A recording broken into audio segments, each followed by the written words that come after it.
Now then, people, and good evening, and welcome back to the Just Joe Football Show. It's time for your Leeds versus Sunderland pre-match chat. This is a huge evening for Leeds United, not least to get revenge, but obviously to stay in the hunt for the top two. Another big thing to consider is Leicester and Leeds will play before Ipswich. Ipswich play on Wednesday, so there is a real opportunity for us to put the pressure on them. Listen, we can all feel the pressure. I've just done my reaction to Farke's presser and hearing everything he said. It's all about mentality now for Leeds United. Forget about tactics, individual performances. It's all about getting this over the line. Mathematically, yes, it's not in our hands, but teams will drop points. Leeds United could drop more points, but what we need to ensure is that we keep winning games at home. There's an opportunity for 9 points. History this season tells us Leeds United do well at home. If we win them, that's 9 points. That's massive. And only 2 away games at Middlesbrough and QPR. I think the toughest test's already gone, and that was Coventry.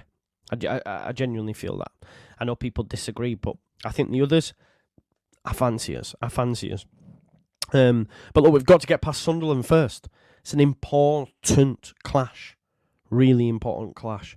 They actually have a decent record against Leeds United. Daniel Farke doesn't have a great record against the Black Cats. Ethan Ampadu's a worry. Bamford's going to start. What comes with that? Will we get peak Bamford or poor Bamford? Please peak. Genuinely, please peak. Because I can't deal with it. My emotions are shot to shit right now. But look, recent form, Leeds United suffered our first league defeat in 2024, okay, against a very good Coventry side. If you watch my preview prior to that, I said I would have took a point any other stage of the season, but that was the wrong mentality. We did need to win that game, and ultimately we didn't. And game state during the game, we're going, yeah, I'll take a point now.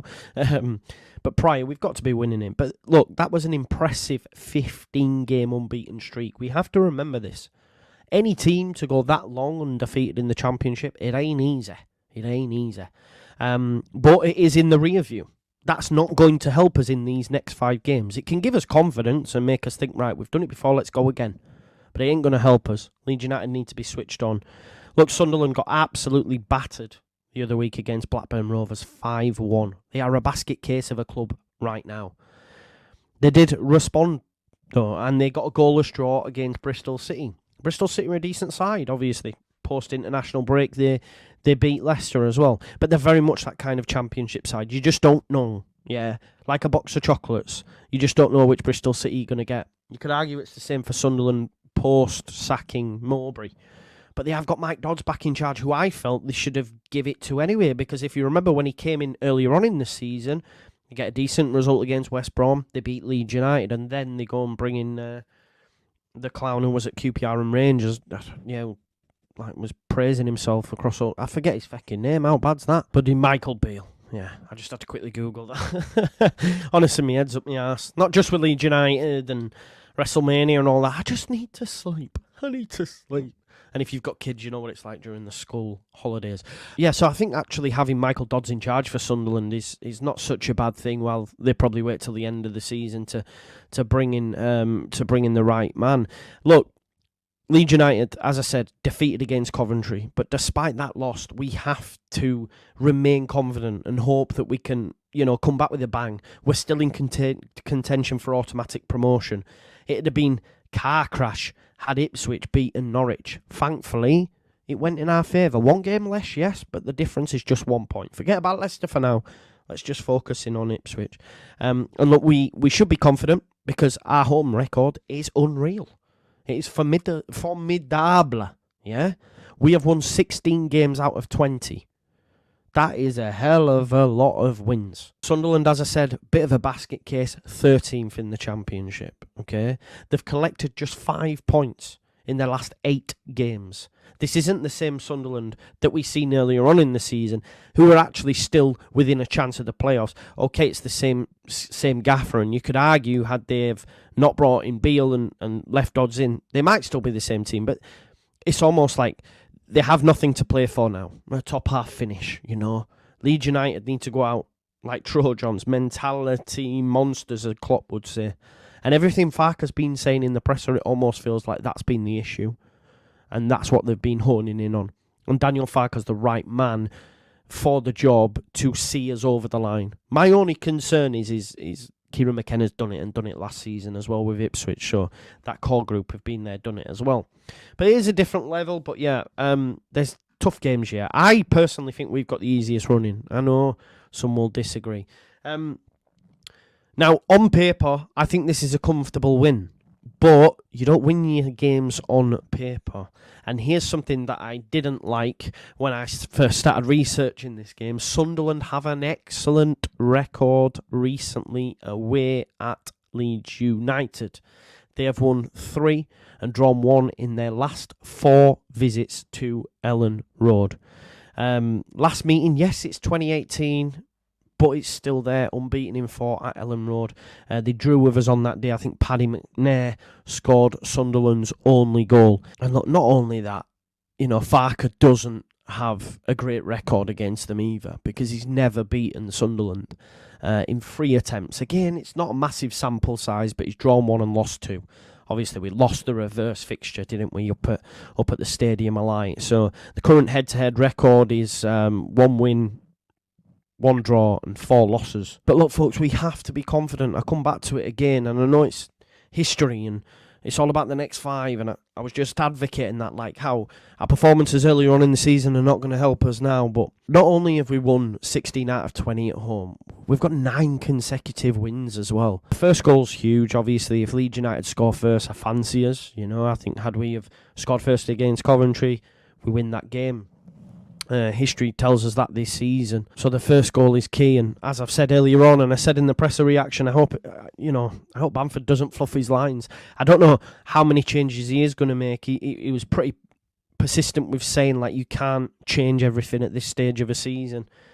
I think changes are going to be forced on him more than him having the capability to just switch personnel around. But you could argue you could use Joseph, but based on what he said on Bamford, I don't think he will. Pirot could come in for Rutter, but again, Rutter's a moments player, can create something out of nothing. Can Pirot? Maybe not. Somerville's got to play. Nonto probably doesn't have the minutes in him, so he'll probably keep faith with James. What's going to happen in midfield? Will Gray be put back in there? I would argue not, because again, Roberts, does he have the minutes? He's not going to be ready to play 90 till Borough, so you're probably looking at Gray, Gruyev, Kamara in midfield. Then what happens at centre-back if Ampadu's out? So it's inshallah right now. I genuinely don't know who's going to play where. One player that will be back, though, for Sunderland is Jack Clark. Returned from injury last weekend and played really well. Starred, one of Sunderland's better players in that 0-0 draw against Bristol City. So that's not great, is it? He'd love nothing more. And he did star against Gray at Stadium of Light in the first half, I may add, only in the first half, but he'll want to do more of the same. But let's hope the occasion gets to Jack Clark. But before his injury, he was flying. Long injury layoff, but only 4 players have scored more than he has. 15 in the Championship this season. And look how long he's been out as well. So he might have even been top scorer had they have kept him and maybe kept faith with Mowbray or whatever. You just don't know. So, yeah, look, Sunderland have some great players. Joe Bellingham, Jack Clark, Luke O'Nien, Trey Hume, Niall Huggins. They've got some decent players out there, but we should be winning this game, And if we score first, I think we will. And look, here's a hot stat for you, hot off the press. Sunderland have conceded first in 24 Championship games this season. Only Rotherham have done that more often, okay? And they have only accumulated just 20 points on their travels. Now, they're the only sides that are worse, basically, are in the bottom 6, yeah? So any other team, like outside of those that are fighting relegation, Sunderland are the worst team on the road. We're the best team at home. Please, Leeds United. It's getting to that stage. I'm nervous, I'm really nervous. Jeopardy. It's what we're in football for, though, right? Don't know about the lineup just due to personnel. It won't surprise me if it's unchanged, but Leeds United need to change and get back to winning ways. Hopefully Bamford gets us back to winning ways as well, so we can all just calm down and chill. Yeah, bit somber because I'm just nervous and tired and all that jazz. So listen, thanks always for watching the Just Joe Football Show. I am going to go for a 2-0 Leeds United win, 1 goal either half, and then we can start to think about Blackburn and this could have a totally different feel. We don't know. Will Leicester drop points? I would argue not. Ipswich though against Watford? You just never know, do you? You just never know. Listen, smash a like on the video. Subscribe. We're on the road to 30k. I want to get there before the end of the season. If we could do that, that would be amazing. Get your comments in, and of course hit that notification bell. I will be doing watch-alongs for Leeds versus Sunderland and Watford versus Ipswich on the Wednesday as well.